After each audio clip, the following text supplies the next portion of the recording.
Hello friends, welcome back to my YouTube channel. Wish you all very happy new year. Stay blessed and keep studying hard. So in this new year, let's start with one of the important topic of law and ethics, chapter number 20, that is restriction on power of board. Restrictions on power of board. This is lecture number 33.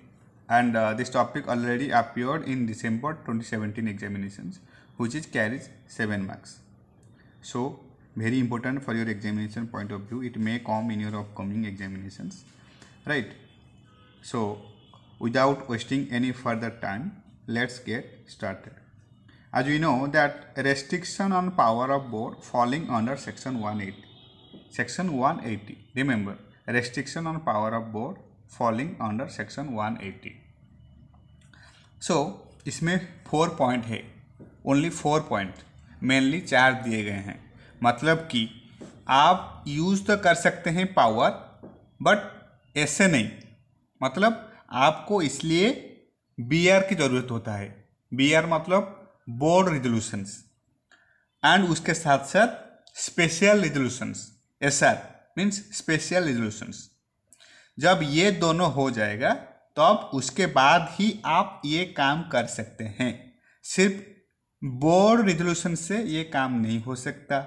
जबकि section 179 में power of board, section 179 power of board, section 179 में ये काम सिर्फ B R से हो सकता था. बीआर मतलब बोर्ड रिजोल्यूशंस, जो सेक्शन 179 में दिया गया था. लेकिन आज पर सेक्शन 180, ये काम सिर्फ बीआर और एसआर के बाद हो सकता है. बीआर मतलब बोर्ड रिजोल्यूशन, एसआर मतलब स्पेशल रिजोल्यूशंस. बीआर मतलब बोर्ड रिजोल्यूशंस एंड एसआर मतलब स्पेशल रिजोल्यूशंस. राइट, आया समझ? Very simple, very very simple. Law को सिर्फ याद करना है, सेक्शन को याद करना है, और इसका मेन मोटिव क्या है ये सब याद करना पड़ेगा. मतलब restriction on power of board मतलब आपको इसलिए बोर्ड रिजोल्यूशन तो चाहिए ही चाहिए, लेकिन उसके साथ साथ स्पेशल रिजोल्यूशंस भी चाहिए होगा. जब ये दोनों हो जाएगा तब उसके बाद ही आप ये काम कर सकते हैं. सिर्फ बोर्ड रिजोल्यूशन से ये काम नहीं हो सकता, जबकि सेक्शन 179 में ये काम सिर्फ बीआर से हो सकता था, जो मैंने अभी अभी कहा आपको, जो सेक्शन 179 में दिया गया है. लेकिन अगर हम लोग सेक्शन 180 की बात करेंगे, ये काम सिर्फ बीआर और उसके साथ साथ एसआर के अप्रूव होने के बाद हो सकता है. सो देखते हैं what are the 4 points. First, to sell, lease और otherwise deleted, dispose of the whole or substantially the whole of the undertaking of the company, or where the company owns more than one undertaking of the whole or substantially the whole of any such undertakings. इसका मतलब क्या है? सबसे पहले तो cell. Cell मतलब बेचना, cell मतलब बेचना, या फिर लीज पे देना, लीज पे देना, या फिर उसको डिलीट कर देना, सेल कर देना, उड़ा देना, टोटली डिस्पोज ऑफ कर देना. ठीक, तो किसको? कोई एक पूरे चीज को, या सब्सटेंशियली, कोई एक पूरे चीज को या फिर सब्सटेंशियली. सब्सटेंशियली मीन्स 20%, 20% वाली चीज. मतलब कोई भी चीज या तो पूरी या उसका 20%, कोई भी चीज़ या तो पूरी या फिर उसका 20%, 20%. कौन सी चीज़? इसको कहते हैं अंडरटेकिंग. अंडरटेकिंग, अंडरटेकिंग का मीनिंग क्या है?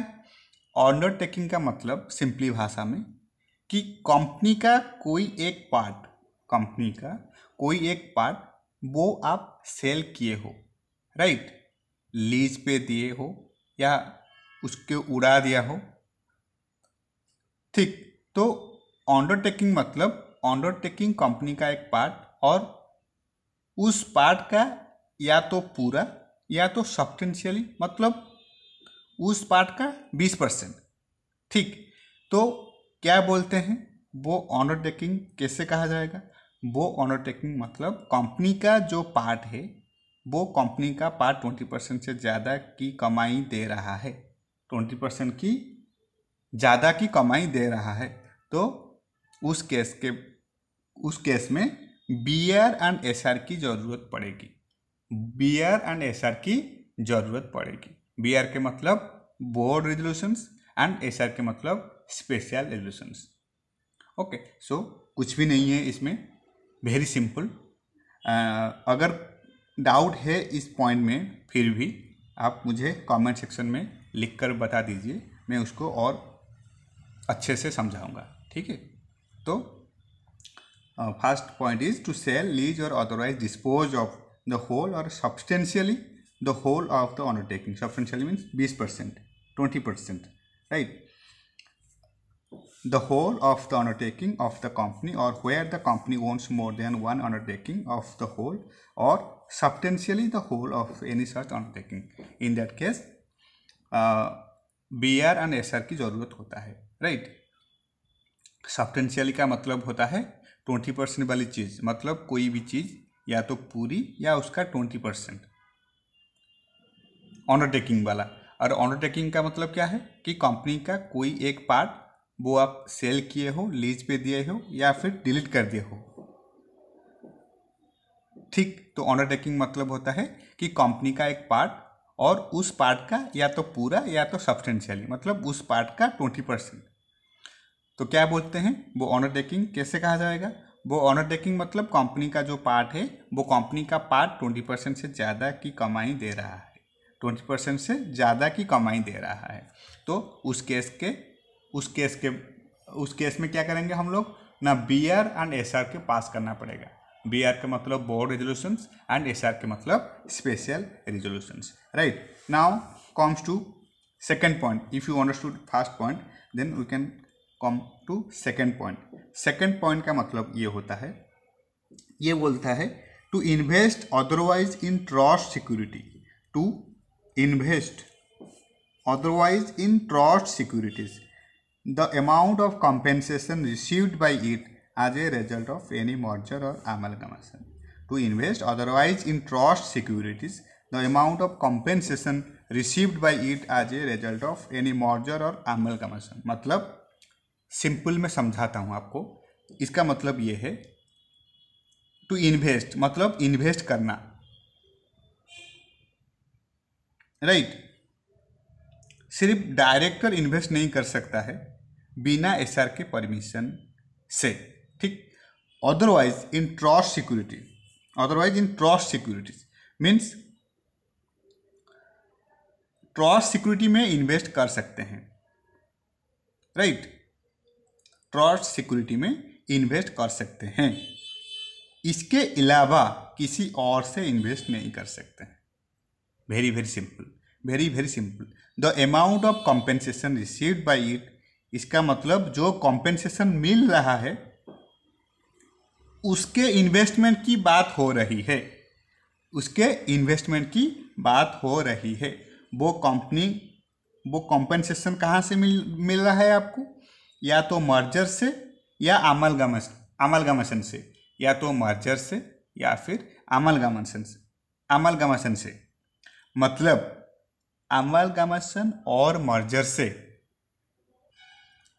मिलने वाला कोई पैसा, अमलगमन एंड मर्जर से मिलने वाला कोई भी पैसा, वो आप इन्वेस्टमेंट नहीं कर सकते हैं इधर उधर बिना एसआर के परमिशन के, बिना एसआर के परमिशन के, right?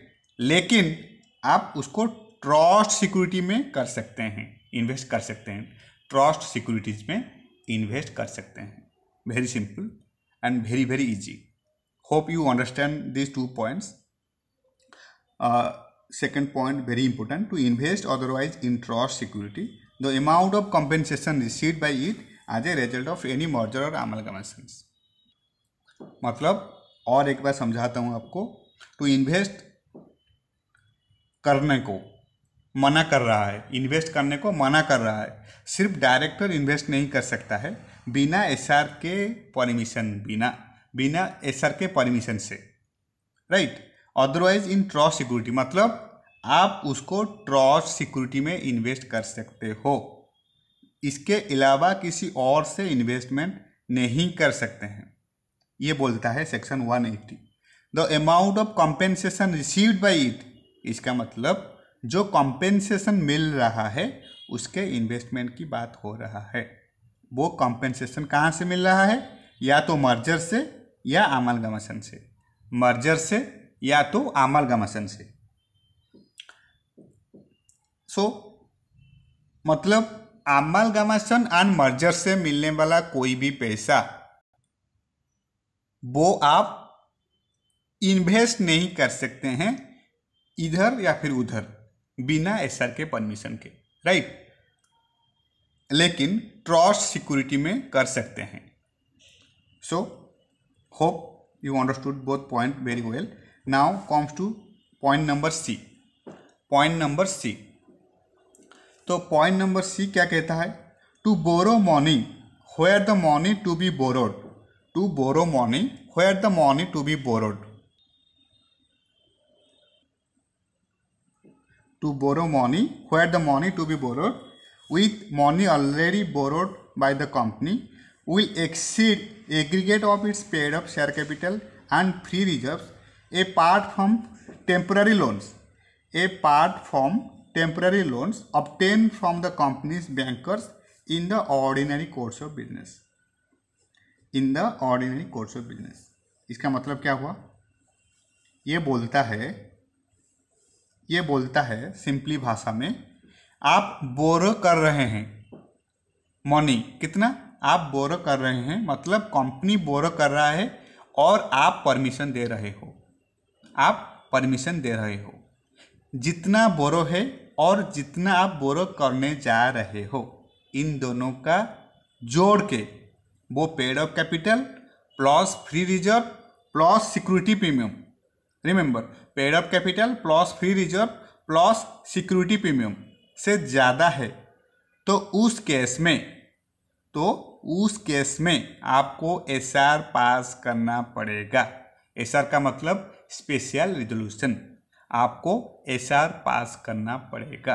Very very simple, right.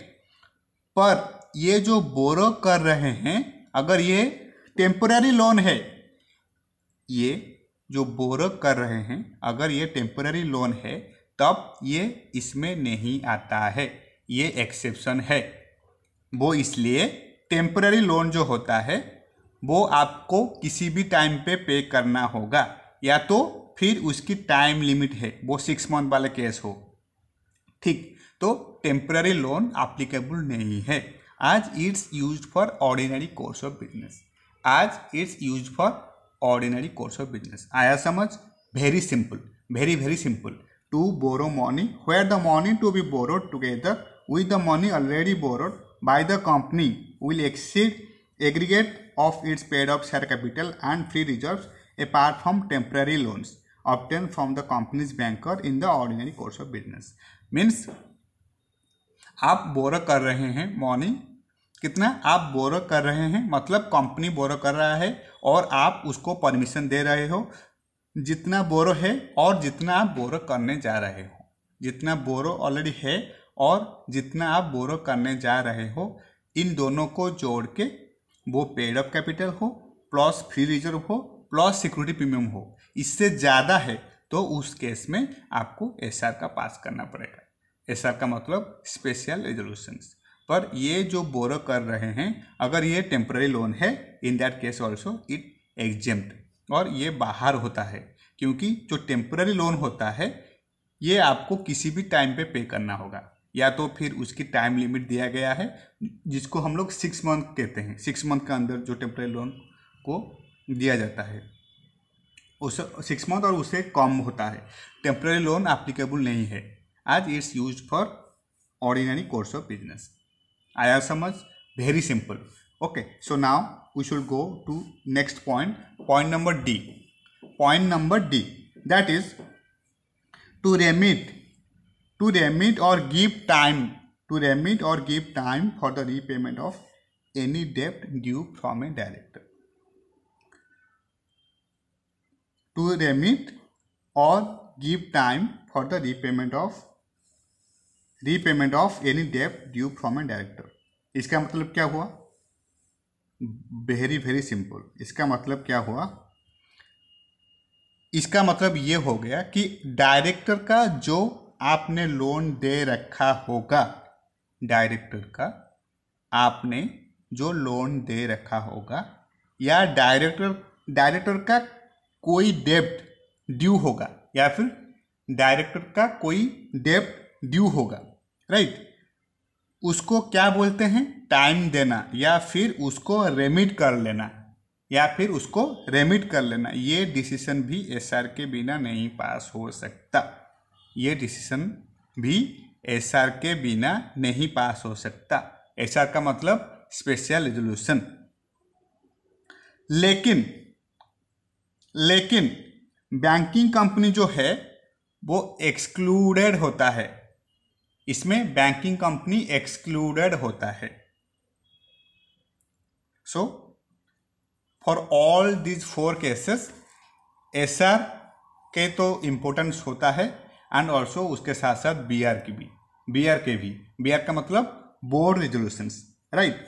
सो इन 4 केस में आपको बीआर का इम्पोर्टेंस है, उसके साथ साथ एसआर का भी इम्पोर्टेंस है. ये दोनों को मिलाकर अगर सेटिस्फाई होता है, अगर अप्रूव होता है बोर्ड रेजोल्यूशंस में एंड उसके साथ साथ स्पेशल रेजोल्यूशंस में, तो उसके बाद